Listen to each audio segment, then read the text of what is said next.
Cinema ಮಾಡ್ತಾ ಇದ್ದ ವಿಜಯ್ ರಾಘವೇಂದ್ರ ಅವ್ರನ್ನ ನಾವು ಬಿಗ್ ಬಾಸ್ ಅಲ್ಲಿ ನೋಡ್ತೀವಿ. ಒಂದೊಂದು ಏಕ್ದಮ್ ಒಂದು shift we were like okay Vijay Raghavendra big boss ಅಲ್ಲಿದ್ದಾರೆ. ಆಮೇಲೆ ಅದು ಜನರನ್ನು ಸೆಳೆಯೋದಕ್ಕೂ ಒಂದು ಮುಖ್ಯ ಕಾರಣ ಆಯಿತು, ವಿಜಯ್ ರಾಘವೇಂದ್ರ ಬಿಗ್ ಬಾಸ್ ಅಲ್ಲಿದ್ದಾರೆ ಅಂತ.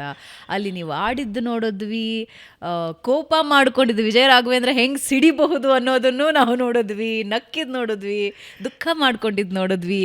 ಹೀಗಿತ್ತು ಜರ್ನಿ. ಶುರುವಾಗಿದ್ದು ಹೆಂಗೆ ಬಿಗ್ ಬಾಸ್ಗೆ ಹೋಗಬೇಕು ಅಂತ? ಯೂಶಲಿ ಸ್ವಲ್ಪ ಯೋಚನೆ ಮಾಡ್ತಾರೆ ಬಿಗ್ ಬಾಸಿಗೆ ಹೋಗಬೇಕು ಅಂದರೆ. ಇಲ್ಲ, ನಮಗೆ ವಿದೌಟ್ ಮೈ ನಾಲೆಡ್ಜ್ ನನಗೆ ಐ ಆಮ್ ಸಾರಿ, ನನಗೆ ರಿಪ್ಪನ್ ಸ್ವಾಮಿ ನೆನಪಾಗ್ತಿದೆ. ಯಾಕೆ ಅಂದರೆ ರಿಪ್ಪನ್ ಸ್ವಾಮಿ ಸಿನಿಮಾದ ಎಲ್ಲರೂ ಹೇಳೋ ಹಾಗೆ ಒಬ್ಬ ಕಟುಕ, ಅವನಿಗೊಬ್ಳು ಸುಂದರವಾದ ಹೆಂಡತಿ ಇದ್ಲು, ಈ ಥರ ಇರ್ತಾನೆ ಅಂತ ಹೇಳಿದಾಗ, ಯಾಕಂದರೆ ನಾನು ನಿಜ ಜೀವನದಲ್ಲಿ ಆ ಥರ ಇದ್ದವನೇ ಅಲ್ಲ. ರಿಪ್ಪನ್ ಸ್ವಾಮಿ ನನಗೆ ಆ ಥರ ಇರೋ ಅವಕಾಶ ಬಂತು. ಅದು ಹಂಗಾಗಿ ನನಗೆ ಆ ಕಾಂಟ್ರಾಸ್ಟಿಂದ ನೆನಪಾಗ್ಬಿಡ್ತು ಬಿಗ್ ಬಾಸ್. ಯಾಕಂದರೆ ತುಂಬ ಕಷ್ಟದಲ್ಲಿದ್ದೆ ಅವಾಗ.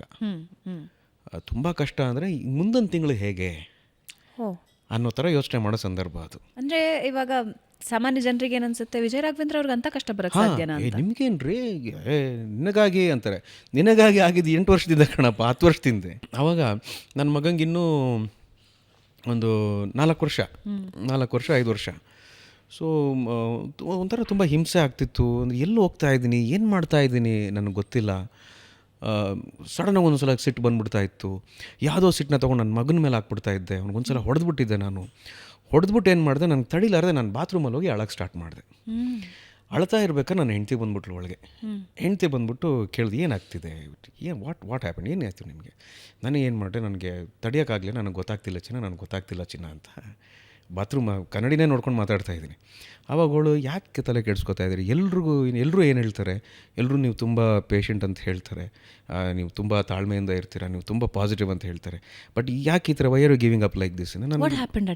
ಏನಾಗಿತ್ತು ಅಂದರೆ ಸಿನಿಮಾಗಳು ಓಡ್ತಾ ಇರಲಿಲ್ಲ, ಬರೀ ಸೋಲನ್ನೇ ನೋಡ್ತಾ ಇದ್ದೆ. ಆದರೂ ಕೂಡ ಅವಕಾಶ ಕೊಡ್ತಿದ್ರು. ಪಾಪ ಯಾವುದೋ ಒಂದು ಸಿನಿಮಾ ಮಾಡಬೇಕು, ಇವನಿಗೊಂದು ಅವಕಾಶ ಕೊಡೋಣ. ನನ್ನ ಮನೆ ಶಿಫ್ಟ್ ಆದಾಗ ನನ್ನ ಮನೆ ಅಡ್ವಾನ್ಸ್ ಕೊಡೋದಕ್ಕೆ ಸುಮ್ಮನೆ ಒಂದು ಸಿನಿಮಾ ಒಪ್ಕೊಂಡಿದ್ದೆ. ಯಾಕಂದರೆ ನನಗೆ ಕೈ ಚಾಚಿ ಅಭ್ಯಾಸ ಇಲ್ಲ, ನನಗಾಗಲಿ ನನ್ನ ಹೆಂಡ್ತಿಗಾಗಲಿ ಯಾರ ಹತ್ರನೂ ಕೈ ಚಾಚಿ. ನಮ್ಮ ಕೆಲಸ ನಾವು ಮಾಡೋಣ, ನಮ್ಮ ಜವಾಬ್ದಾರಿ ನಾವು ನೋಡ್ಕೊಳ್ಳೋಣ ಅಂತ ಹೇಳಿ ಅದೇ ಥರ ಮಾಡ್ತೀವಿ. ಸಾಮಾನ್ಯ ಎಲ್ಲರೂ ಜನ ಹೇಗಿರ್ತಾರೋ ಹಾಗೇ ನಾವು ಇದ್ವಿ. ಸೊ ಈ ಟೈಮಲ್ಲಿ ಅದೊಂದು ಇರುತ್ತಲ್ಲ, ಐ ನೀಡ್ ಅ ಲೀಪ್. ಕೆಲಸ ಮಾಡ್ತಾ ಇದ್ದೀನಿ, ಎಲ್ಲ ಪ್ರಾಮಾಣಿಕತೆ ಎಲ್ಲ ಇದೆ, ಬಟ್ ಬೇಕಲ್ಲ ಎಲ್ಲ ಒಂದು ಯಶಸ್ಸು ಬೇಕಲ್ಲ, there should be some root no ಅಂತ. ಆವಾಗ ಇಲ್ದಿರೋ ಟೈಮ್, ಸ್ವಲ್ಪ ಕತ್ಲಾಗಿದ್ದಂತಹ ಸಮಯ ಅದು. ಸೊ ಏನಾಯಿತು ಅಂದಾಗ ಅವಳು ಆ ಮಾತು ಹೇಳಿದ ತಕ್ಷಣ ನನಗಿನ್ನೂ ತಡೆಯೋಕ್ಕಾಗಲಿಲ್ಲ. ಮಂಡಿ ಊರಿ ಅವಳು ಕೈ ಹಿಡ್ಕೊಂಡು ಕೆಳಗೆ ಕೂತ್ಕೊಂಡು ಅವಳನ್ನ ತಬ್ಕೊಂಬಿಟ್ಟೆ. ನಾನು ಜೋರಾಗಿ ಅಳಕ್ಕೆ ಸ್ಟಾರ್ಟ್ ಮಾಡಿ, ನನಗೆ ಗೊತ್ತಾಗ್ತಿಲ್ಲ ಅಂದಾಗ ಅವಳು ಹೇಳಿದ್ದು, ತಲೆ ಕೆಡ್ಸ್ಕೊಬೇಡಿ, ನಾನು ಇದ್ದೀನಲ್ವಾ, ಎಲ್ಲಿ ಹೋಗಿದ್ದೀವಿ, ಇಲ್ಲೇ ಇದ್ದೀವಿ, ಇನ್ನು ಸ್ವಲ್ಪ ವೆಯ್ಟ್ ಮಾಡಿ, ಆಗುತ್ತೆ, ಸರಿ ಹೋಗುತ್ತೆ, ಏನೂ ಚಿಂತೆ ಮಾಡಬೇಡಿ ಅಂತ ಇದ್ಲು. ಹಂಗಂದು ಒಂದು 2 ದಿನಕ್ಕೆ ನನಗೆ ಬಿಗ್ ಬಾಸಿಂದ ಕಾಲ್ ಬರುತ್ತೆ. ಬಿಗ್ ಬಾಸಿಂದ ಕಾಲ್ ಬಂದು ಕೇಳ್ತಾರೆ, ಬಿಗ್ ಬಾಸ್ಗೆ ಬರ್ತೀರಾ ಅಂತ. ನಮ್ಗೆ ಅವಾಗೇನು ಬಿಗ್ ಬಾಸ್ಗೆಲ್ಲ ಯಾರು ಹೋಗ್ತಾರೆ, ಅದೆಲ್ಲ ನಾವು ಮಾಡೋದೆಲ್ಲ ಕೆಲಸ ಅಲ್ಲ ಅದು ಅಂತ. ಬಂದು ನಾನು ಹೆಂಡ್ತಿಗೆ ಕೇಳಿದೆ, ಅವಳು ಏನೋ ಹಂಗೆ ಅಂತಾಳೆ ಅಂತ. ಚಿನ್ನ ಬಿಗ್ ಬಾಸ್ಗೆ ಕರಿತಿದ್ದಾರೆ, ನಾನು ಬರಲ್ಲ ಅಂದ್ಬಿಟ್ಟೆ. ಚಿನ್ನ ಯಾಕೆ ಅಂದು. She was my best critic. Best critic. ಯಾಕೆ ಅಂದು. ಇಲ್ಲ, ಯಾರು ಹೋಗ್ತಾರೆ ಬಿಗ್ ಬಾಸ್ಗೆ, ಏನು ಮಾಡ್ತಿದ್ದಾರೆ ಇವಾಗ ಅಂದು. ಏನಿಲ್ಲ ಚಿನ್ನ ಅದೇ, ಹೋಗಿ ಮತ್ತೆ ಸುಮ್ಮನೆ ಹೋಗಿ ನಿಮಗೊಂದು ಎಕ್ಸ್ಪೋಜರ್ ಸಿಗುತ್ತೆ, ಜನರಿಗೆ ಇನ್ನೂ ಹತ್ತಿರ ಆಗ್ತೀರಾ. ಇಲ್ಲ 100 ದಿನಕ್ಕೆ ಹೋಗ್ಬೇಕಂತೆ ನಾನು. ಅವಳು ಇಮ್ಮಿಡಿಯೇಟ್ ಪ್ರಶ್ನೆನೇ, 100 ದಿನಕ್ಕೆ ಹೋಗ್ತೀರಾ ಅನ್ನೋ ಗ್ಯಾರಂಟಿ ನಿಮಗೇನು ಅಂದ್ಲು. ಹೌದಲ್ವಾ, ನೀವು 6 ವಾರಕ್ಕಂತೂ ಗ್ಯಾರಂಟಿ ಇರ್ತೀರಾ, ಅಷ್ಟೊಂದು ಓವರ್ ಕಾನ್ಫಿಡೆನ್ಸ್ ಯಾಕೆ, ಬೇಗ ಬರ್ಬೋದು ನೀವು, ಯಾರು ಗೊತ್ತು, ಹೋಗಿ ಬನ್ನಿ ಅಂದ್ಲು. ಹೌದಾ ಸರಿ. ನನ್ನ ಕಾಳಜಿ ಎಲ್ಲ ಆಕೆ ಮೇಲೆ ಇದ್ದಿದ್ದು. ನಾನು ಹೋದ್ಮೇಲೆ ಅವಳನ್ನ ಯಾರು ಇಲ್ಲಿ ನೋಡ್ಕೋತಾರೆ, that was how I was taking care. ನಾನು ಹಿಂಗೆ ಕಾಪಾಡ್ತಿದ್ದೆ ಅಂತ ನನ್ನ ಭ್ರಮೆ. ಈ ಕ್ಷಣಕ್ಕೆ ನನಗೆ ಗೊತ್ತಾಗ್ತಿದೆ ಅವಳು ನನ್ನ ಕಾಪಾಡ್ತಾ ಇದ್ದಿದ್ದು. ಸೊ ಹೋದ್ವಿ. ಅವಳು ಹೇಳಿದ್ದು ಅಷ್ಟೇ, ನೀವು ಗೆದ್ದು ನೀವು ಗೆದ್ಬಿಟ್ಟು ಬನ್ನಿ, ನೀವು ಗೆಲ್ಲಬೇಕು, ನೀವು ಆಡಬೇಕು, ಇವೆಲ್ಲ ಹೇಳಿಲ್ಲ. ಅವಳು ಅಷ್ಟೇ, ನಮ್ಮ ತಂದೆನೂ ಅಷ್ಟೇ. ನಮ್ಮ ತಂದೆ ಹೇಳಿದ್ರು, ನೋಡಪ್ಪ ನಿನಗೆ ಒಂದಷ್ಟು ವ್ಯಾಲ್ಯೂಸ್ ಕೊಟ್ಟಿದ್ದೀನಿ, ನೀನು ಹೋಗ್ತಿರೋ ಜಾಗ ಒಂದು ಜಾಗ, ಅಲ್ಲಿ ನೀನು ಅದನ್ನು ಬಳಸ್ಕೊಳ್ಳೋ ಅಂಥ, ಅದನ್ನು ಅರ್ಥ ಮಾಡ್ಕೊಳ್ಳೋಂಥ ಸಮಯ ಇದು, ನೀನು ಹೋಗ್ಬಾ ಅಂತ.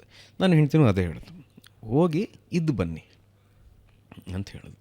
ಸೊ ಅಲ್ಲಿ ಯಾವ ಬಿಗ್ ಬಾಸ್ಗೆ ಹೋದೆ, ಅಲ್ಲೆಲ್ಲ ಆಯಿತು, ಸಿಟ್ಟು ಬಂತು, ಅವೆಲ್ಲ ಆಯಿತು. 10ನೇ ವಾರಕ್ಕೆ ನನಗೆ ಫುಲ್ ಸುಸ್ತಾಗ್ತಿದ್ದು. ನಾನು ಓಕೆ ಸಾಕು, 10 ವಾರ ಆಯಿತು, ನನಗೆ ಯಾಕೋ ಸುಸ್ತಾಗ್ತಿದೆ, ಮೋಸ್ಟ್ಲಿ ನನಗೆ ಆಗಲ್ಲ ಅಂದರೆ ನಾನು ಹೋಗ್ತೀನಿ ಅಂತ. ಬಂದ್ಲು 10ನೇ ವಾರಕ್ಕೆ ಬಂದ್ಬಿಟ್ಟು, ಏನು ಲೂಸ ನೀವು?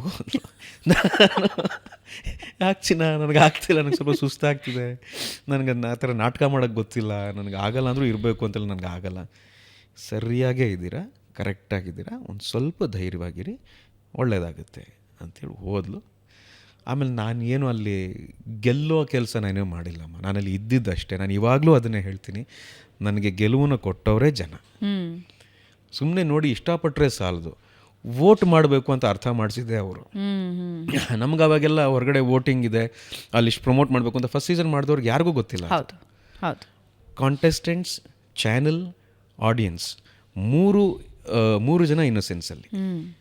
ಆ್ಯಂಡ್ ಕನ್ನಡದ ಜನ ಅದನ್ನು ಹೆಂಗೆ ಅಕ್ಸೆಪ್ಟ್ ಮಾಡ್ತಾರೆ ಅನ್ನೋದನ್ನು ಗೊತ್ತಿರಲಿಲ್ಲ, ಯಾರಿಗೂ ಗೊತ್ತಿರಲಿಲ್ಲ.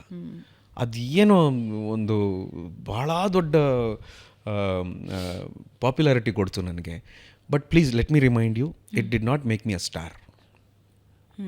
ಬಿಗ್ ಬಾಸ್ ನನ್ನ ಸ್ಟಾರ್ ಮಾಡಿಬಿಡ್ತು ಅಂತ ನಾನು ಅಂದ್ಕೊಂಡ್ರೆ ಅದು ನನ್ನ ಭ್ರಮೆ ಆಗುತ್ತೆ, ಅದು ತಪ್ಪಾಗುತ್ತೆ.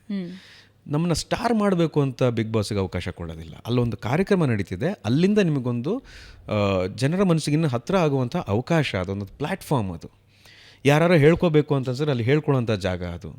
ಯಾರಿಗಾರು ಏನಾರು ಒಂದು ಟ್ರಾನ್ಸ್ಫಾರ್ಮೇಷನ್ ಆಗಬೇಕು ಅಂತ ಹೇಳಿದ್ರೆ, ತಮ್ಮ ಬಗ್ಗೆ ತಾವೇ ಅರ್ಥ ಮಾಡ್ಕೋಬೇಕು ಅಂತ ಹೇಳಿದ್ರೆ ಒಂದು ಅದ್ಭುತ ಜಾಗ ಅದು. ಸ್ಟಾರ್ಗಳನ್ನ ಮಾಡಲ್ಲ. ಅಲ್ಲಿಂದ ಬಂದ ಮೇಲೆ ನಾನು ಸ್ಟಾರ್ ಆಗಬೇಕೋ ಬೇಡವಾ ಅಂತ ನಾನು ಡಿಸೈಡ್ ಮಾಡಬೇಕು. ಸೊ ಅಲ್ಲಿಂದ ಬಂದ ಮೇಲೂ ಕೂಡ ನನಗೆ ಒಂದು ಆಫರ್ ಬಂದಿಲ್ಲ, ಒಂದೇ ಒಂದು ಆಫರ್ ಬಂದಿಲ್ಲ. ಬಿಗ್ ಬಾಸ್ ಅಂತ ಬಂದ ಮೇಲೆ ಒಂದೇ ಒಂದು ಆಫರ್ ಬಂದಿಲ್ಲ. ನಾನು ಯಾರನ್ನೂ ಬ್ಲೇಮ್ ಕೂಡ ಮಾಡೋದಿಲ್ಲ. ಗೊತ್ತಿಲ್ಲ ಯಾಕೆ ಬರಲಿ ನನಗೆ ಗೊತ್ತಿಲ್ಲ. ಆವಾಗ ನನ್ನ ನಿರ್ದೇಶನದಲ್ಲಿ, ನನ್ನ ಹೆಂಡತಿ ಹೆಸರಿನ ನಿರ್ಮಾಣದಲ್ಲಿ ಮಾಡಿದಂಥ ಸಿನಿಮಾ ಕಿಸ್ಮತ್ ಸಿನಿಮಾ. ಸೊ ಇವ್ರಿಗೇನು ರೀ ಈ ಫ್ಯಾಮಿಲಿ ಚೆನ್ನಾಗಿದೆ, ಇವ್ರಿಗೆ ಲಕ್ಕಿ ಅಂತ ಆಗಲೇ ಹೇಳಿದ್ರಲ್ಲ, ಅವ್ರಿಗೆ ಒಂದು ಸ್ವಲ್ಪ ನಂದೊಂದು ಸ್ಟೋರಿ ಹೇಳಿ ಅವ್ರಿಗೆ ಅಂತ. That was shocking. ಅಂದರೆ ಬಿಗ್ ಬಾಸ್ನ ನಂತರ ಆಚೆ ಹೋದಾಗ ಅಥವಾ ಹಿಂಗಾಗತ್ತಾ ಅದು? ಅಂದರೆ ಅವರು ನಮಗೆ ಕೈಗೆಟ್ಕಲ್ವೇನೋ ಇರ್ಬೋದು. ಇವಾಗ ಕೇಳಿದ್ರೆ ಅವ್ರು ಬೇರೆ ಆಕಾಶದ ಮೇಲೆ ಇರ್ತಾರೆ, ಬೇಡ ಅನ್ನೋ ಥರನೂ ಇರ್ಬೋದು. ಸೊ ಅದು ಯಾರ್ದು ತಪ್ಪೇನಲ್ಲ ಅಲ್ಲ, ಅವ್ರ ಬಗ್ಗೆ ಅವ್ರು ಯೋಚನೆ ಮಾಡ್ತಿದ್ದಾರೆ. ಆಮೇಲೆ ನಾನು ಹೇಳ್ತಿರೋದು, ಇವಾಗ ಇದೆಲ್ಲ ಹೇಳ್ಕೊಂಡೆ ಅನ್ನೋ ಕಾರಣಕ್ಕೆ ನಾನೇನು ಪಡಬಾರ್ದು ಕಷ್ಟಪಟ್ಬಿಟ್ಟಿದ್ದೀನಿ ಅಂತಲ್ಲ. ನೀವು ಕೇಳಿದಕ್ಕೆ ಹೇಳ್ತೇನೆ, ನಾನು ಭಾಳ ಸಾಧಾರಣ ಜೀವನ ಮಾಡಿದ್ದೀನಿ, ಸಾಧಾರಣ ಮನುಷ್ಯನ ಜೀವನ, ಸಾಧಾರಣ ಎಮೋಷನ್ಸು, ಸಾಧಾರಣವಾಗಿ ನನಗೂ ಕಣ್ಣೀರು ಬಂದಿದೆ. ಸಾಧಾರಣವಾಗಿ ನನ್ನ ಹೆಂಡ್ತಿನ ನಾನು ಅಷ್ಟೇ ಪ್ರೀತಿಸ್ತೀನಿ, ಎಲ್ಲರೂ ಅವ್ರವ್ರ ಮನೇಲಿ ಅವ್ರ ಹೆಂಡ್ತಿನ ಅಷ್ಟೇ ಪ್ರೀತಿಸ್ತಾರೆ. ಏನೋ ನನ್ನ ಕಥೆನ ಇವರೆಲ್ಲ ನೋಡಿದ್ರಿಂದ ಈ ಥರ ಇದೆಯಪ್ಪ ಇವ್ರ ಜೀವನದಲ್ಲಿ ಅಂತ ಅಂದ್ಕೊಂಡಿದ್ದಾರೆ ಅಷ್ಟೇ. ನಾನು ಏನು ಐ ಆಮ್ ನಾಟ್ ಮೇಲಿಂದ ಉದುರ್ದವನೇನಲ್ಲ. ನಾನು ಜೀವನನ ಅರ್ಥ ಮಾಡ್ಕೊಳ್ಳೋ ಅವಕಾಶ ಸಿಕ್ಕಂಥ ಒಂದು ವ್ಯಕ್ತಿತ್ವ ನನ್ನ ಹೆಂಡ್ತಿಲಿತ್ತು. She was like that.